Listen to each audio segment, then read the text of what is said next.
So before we get rolling with today's video, I just wanted to take a minute and thank everyone out there who has hit the subscribe button here on the channel. Folks, we're closing in on 300,000 subscribers, and that's really hard for me to believe because we just hit 100,000 back in March. And we've already tripled that feat. That plaque has not been hanging on my wall all that long, and we've already tripled that. I truly appreciate everyone for hitting the subscribe button, liking and sharing my videos, and coming along on this journey. Thank you guys so much for supporting this pro-democracy movement. We all are truly grateful for you.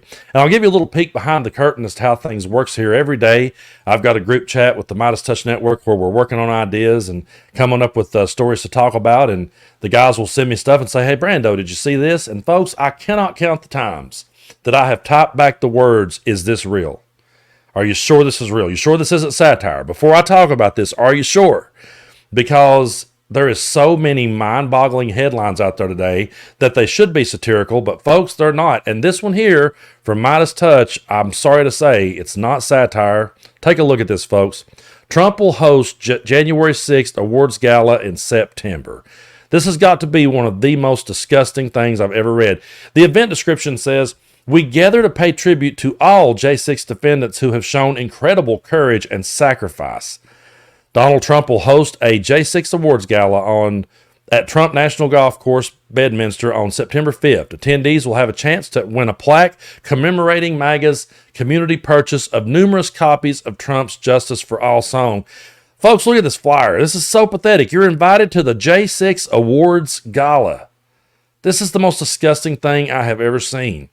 That song features Trump reciting the Pledge of Allegiance, alternating with the January 6th defendants singing the national anthem. I mean, this is so absolute disgusting.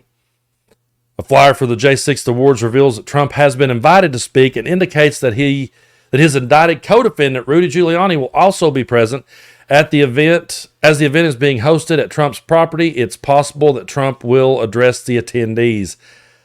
A promotional video for the event shows Trump referring to the January 6th rioters as peaceful and J6 hostages, promising pardons and calling for their release. The video includes audio of Trump stating, there has never been a group of people treated so harshly or unfairly. Folks, I do believe that's the most disgusting thing that I've ever read. And if you think that's disgusting, you can always count on some MAGA sellout to try to go to bat and defend it. And that's what Lindsey Graham does in this next clip. Take a look. Trump organizations are hosting a January 6 awards gala at the Trump National Golf Course in Bedminster, New Jersey next Tuesday. The event is supposed to pay tribute to all January 6 defendants and raise money for these defendants and, in many cases, convicted criminals who assaulted the Capitol, assaulted law enforcement. Now, the Trump campaign says Donald Trump is not attending, although the organizers say they expect him to attend and he's on the invitation as an invited guest. Do you think it would be a mistake for him to go? And is it a mistake for this event to be taking place at Bedminster at all? Well, my view of January 6th, I was actually there, that the people who broke into the Capitol and assaulted police officers should go to jail. They committed a crime. There are people very upset about the outcome of the 2020 election. I get that. But Vice President Harris tried to raise bail money for people who burned Minneapolis. I didn't like that either. So when it comes to the parties condoning violence, I would say we both should knock it off in that regard. But Vice President Harris went on tweeted out, raise money to get these people out of jail who burnt Minneapolis and killed a police officer. So what I would say is that this election is not going to be decided based on the 2020 outcome, but how people are living in 2024. So yeah, he just played one of MAGA's favorite hits, which is, let's just find a way to blame it on Democrats. Let's just find a way to shift the blame somehow over to Kamala Harris and not take responsibility. The fact that they are wanting to sit there and celebrate these people should disgust anyone, and it should not be about politics.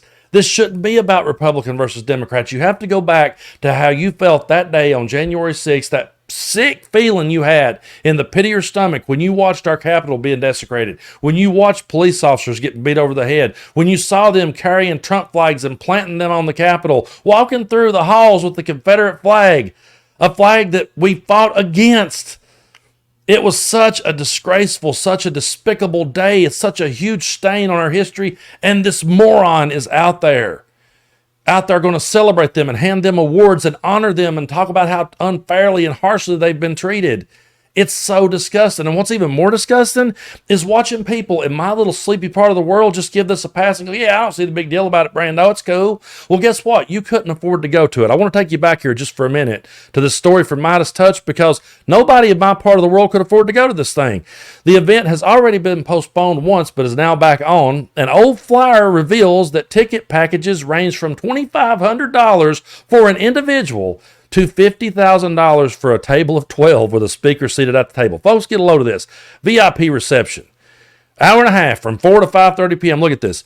Single VIP ticket, $2,500. How many of you rednecks here in Appalachia can afford that? You want to talk about the prices of everything being high, but you're amped up to go to this? Really? It includes access to pre-event premium seating, open bar, photo opportunities with the speaker. Then over here for $30,000, you could take a table of 12, and a platinum table of 12 is $50,000. How many of you could honestly afford to take all of your redneck friends and go down to Mar-a-Lago and walk in that damn place and act like you're somebody? It's so disgusting, and it's such an insult to everyone involved. It's an insult to our democracy. It's an insult to our country. It's an insult to everyone who ever fought for democracy to sit there and glorify these domestic terrorists. Sit there and glorify these people who thought they could take a vacation day and go up to the Capitol and overthrow it and run back home and tell everybody about it. I worked with people that literally said, yeah, we're going to go up there and we're going to overthrow it. They didn't go, but they're like, we're going to go. We're going to overthrow it. You're going to see a level of redneck you've never seen before in this world. And then when we all come back to work after January 6th, like, what the hell happened yesterday? Oh, that wasn't us, buddy. That wasn't us. That was just Black Lives Matter and Antifa. Well, you've been sitting here saying you was going to do it the entire time.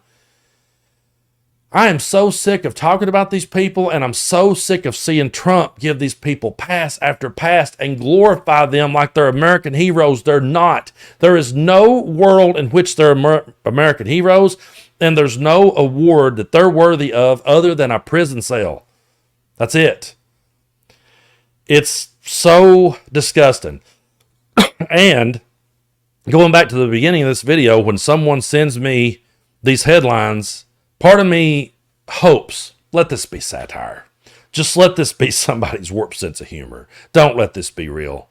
Because every time I realize that it's real, I think about my grandfather fighting to keep democracy in place. I think about them saying they're cool with a dictator and cool with him terminating the Constitution. And it just makes me sick to my stomach all over again. The same sick feeling that I had that day watching it just comes back when I look into things to see, is this real? Come on, please be satire. That sick feeling when I realize that it's not is something I'm never going to get over. But we're going to keep pushing forward. We're going to keep pushing forward, and we're going to save democracy, and we're going to stomp out this extremism at the ballot box.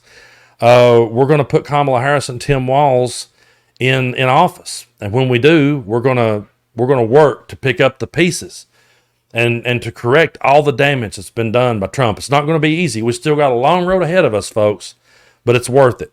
It's worth it to go and vote on the side of democracy, to vote on the side of common sense and decency, and hopefully, just hopefully, these people will fade away, and hopefully we can just get back to writing some really good satire and having a good laugh and it not be the truth.